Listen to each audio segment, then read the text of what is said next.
नमस्कार दोस्तों। कांवड़ यात्रा क्या होती है ये तो आप सब जानते ही होंगे। सावन के महीने में हरिद्वार, गंगोत्री, गोमुख, सुल्तानगंज से करोड़ों कांवड़ियों को गंगा जल लाते हुए आपने देखा ही होगा। जब हम किसी परंपरा को देखते हैं तो हमें ऐसा लगता है कि ये हमेशा से ऐसी ही चली आ रही है, लेकिन हर परंपरा की कभी ना कभी शुरुआत तो होती है और उसके पीछे कोई ना कोई कहानी भी होती है। क्या आप जानते हैं कि कांवड़ यात्रा कैसे शुरू हुई और क्या है इसके पीछे की कहानी? मजेदार बात यह है कि कांवड़ यात्रा के पीछे एक नहीं बल्कि दो दो कहानियां हैं और दोनों में रावण है। समय जी, क्या आज अपने दर्शकों को बताएं ये कहानी? क्यों नहीं। पहली थ्योरी ये है कि कांवड़ यात्रा की शुरुआत झारखंड के देवघर में स्थित बाबा बैद्यनाथ धाम से हुई। आप में से ज्यादातर लोग ये जानते होंगे कि लंकापति रावण एक महान शिव भक्त था। शिव पुराण के अनुसार एक बार उसने निश्चय किया कि वह भगवान शिव को लंका में स्थापित करेगा ताकि लंका और भी सुरक्षित हो जाए। वो कैलाश पर्वत गया और वहां वर्षों तक भगवान शिव की तपस्या की, लेकिन वो प्रसन्न नहीं हुए। रावण ने हार नहीं मानी। उसने एक एक करके अपने 10 सरों को काटकर हवन कुंड में चढ़ाना शुरू कर दिया। इस तरह उसने 9 सर काटकर चढ़ा दिए। जब वो 10वां सिर काटने लगा तो भगवान शिव उसके सामने प्रकट हो गए और उसका हाथ पकड़ लिया। उन्होंने उसके 9 सर वापस लगा दिए और कहा, मैं तुमसे बहुत प्रसन्न हूं, तुम मुझसे एक वरदान मांग लो। रावण ने कहा, मैं आपको अपने साथ लंका ले जाना चाहता हूं। भगवान के महान भक्त भी अक्सर भूल जाते हैं कि भगवान तो हर जगह है।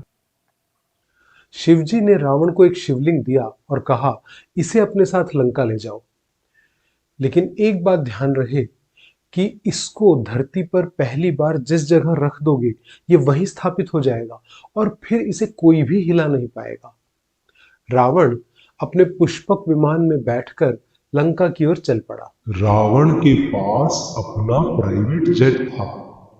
देवता लोग डर गए कि अगर रावण ने शिवलिंग को लंका में स्थापित कर लिया तो वो और भी शक्तिशाली हो जाएगा। वो मौका देखने लगे कि कैसे वो रावण के रास्ते में अड़ंगी लगा सकते हैं। देवताओं को हमेशा अपनी गद्दी बचाने की बड़ी चिंता रहती थी। लंका जाते जाते रावण ने देखा कि सूर्यास्त हो रहा है। वो संध्या की पूजा रोज नियम से करता था। उसने अपना पुष्पक विमान नीचे उतार लिया। ये जगह थी देवघर।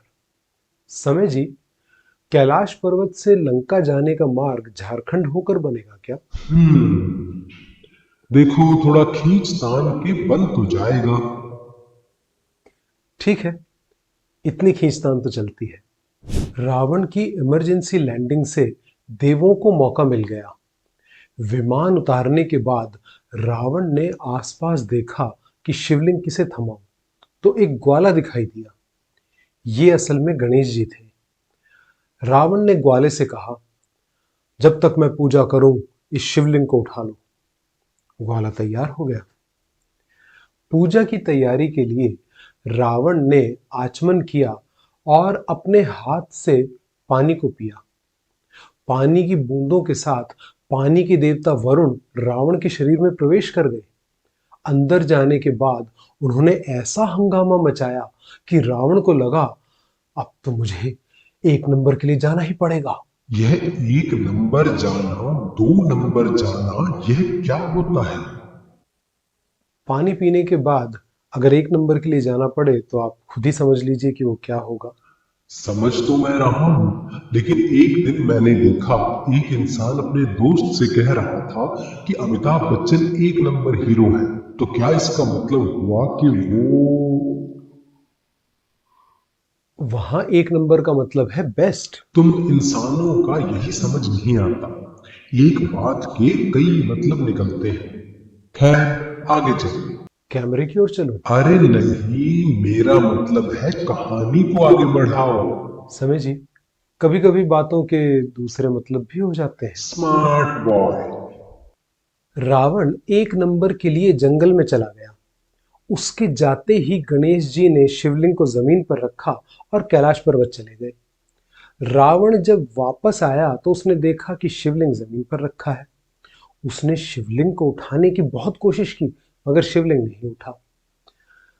निराश होकर रावण ने शिवलिंग को अपने अंगूठे से दबाया।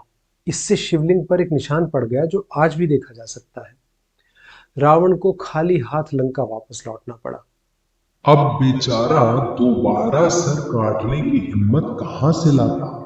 जिस जगह पर शिवलिंग स्थापित हो गया था वो बैद्यनाथ धाम के नाम से मशहूर हो गई, क्योंकि वैद्य का मतलब होता है डॉक्टर, और शिवजी ने एक डॉक्टर की तरह रावण के कटे हुए सर फिर जोड़ दिए थे। इसलिए उन्हें बैद्यनाथ यानी डॉक्टरों के सरताज भी कहा गया।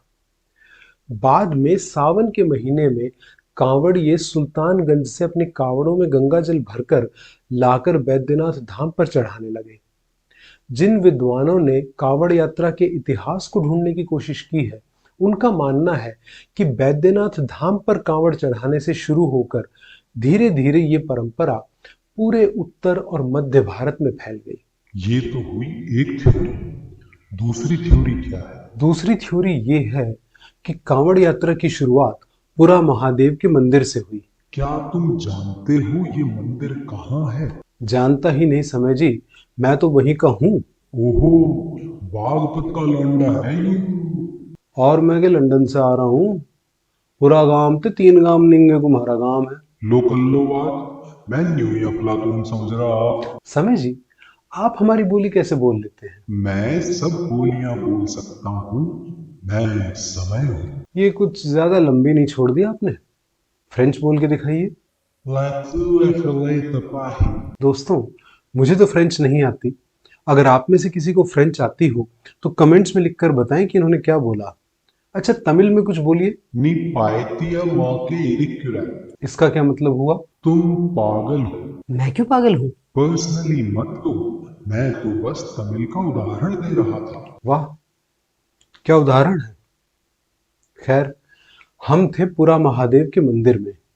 इस मंदिर की कहानी में भी 2 कहानियां हैं। पहली कहानी है कि एक बार देवों और असुरों ने समुद्र मंथन किया। इसमें से हलाहल नाम का एक भयंकर जहर निकला। देव और असुर दोनों ही इसे स्वीकार करने के लिए तैयार नहीं थे। हलाहल इतना जहरीला था कि उसकी गंध से ही देव और असुर बेहोश होने लगे। पूरी सृष्टि के विनाश का खतरा मंडराने लगा। तब देव और असुर शिवजी के पास गए। शिवजी ने हलाहल को पी लिया, मगर निगला नहीं, बल्कि उसे अपने कंठ में रख लिया। विष के प्रभाव से उनका कंठ नीला पड़ गया, इसलिए उन्हें नीलकंठ भी कहा जाता है। विष की वजह से शिवजी को भयंकर पीड़ा हुई। उनकी पीड़ा को कम करने के लिए त्रेता युग में उनके महान भक्त रावण ने गंगा जल लाकर पुरा महादेव मंदिर के शिवलिंग पर चढ़ाया। दूसरी कहानी क्या है? जहां आज ये मंदिर खड़ा है, वहां पुराने समय में कजरी वन हुआ करता था। इसमें ऋषि जमदग्नि का आश्रम था। एक दिन जब ऋषि आश्रम में नहीं थे तो सहस्त्रबाहु नाम का एक राजा वहां आया। ऋषि की पत्नी रेणुका ने कामधेनु गाय से मिले दूध, दही और मक्खन से राजा का खूब आदर सत्कार किया।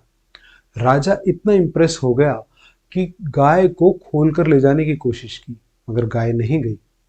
गुस्से में आकर राजा ने रेणुका को अपने महल में ले जाकर एक कमरे में बंद कर दिया।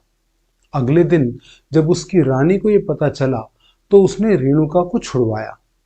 रेणुका ने आश्रम में वापस आकर जमदग्नि को सारी बात बताई, लेकिन जमदग्नि ने उसे वापस स्वीकार करने से मना कर दिया। ऋषि होने से समझ भी अच्छी हो जाए ये जरूरी नहीं होता। जमदग्नि ने अपने बड़े बेटे से कहा कि वो दंड स्वरूप अपनी मां का सर काट दे। उसने मना कर दिया। इसी तरह दूसरे और तीसरे बेटे ने भी मना कर दिया। अंत में चौथे और आखिरी बेटे राम ने पिता की आज्ञा मान ली। मां का सर काटने के बाद उसे बहुत पछतावा हुआ। उसने शिवलिंग के सामने कठोर तपस्या शुरू कर दी। गढ़मुक्तेश्वर से गंगा जल लाकर शिवलिंग पर चढ़ाया। अंत में शिवजी प्रसन्न हो गए और उससे वरदान मांगने के लिए कहा। राम ने अपनी मां को दोबारा जीवित करने का वरदान मांगा। शिवजी ने रेणुका को जीवित कर दिया और प्रसन्न होकर राम को एक परशु भी दिया। तब से उसका नाम परशुराम पड़ गया। बाद में इसी परशु से उसने राजा सहस्त्रबाहु और अन्य क्षत्रियों का विनाश कर दिया। तो दोस्तों, ये थी पुरा महादेव मंदिर की कहानियां। आपको क्या लगता है, रावण या परशुराम, इनमें से कौन था दुनिया का पहला कांवड़िया? कमेंट्स में लिखकर हमें जरूर बताएं।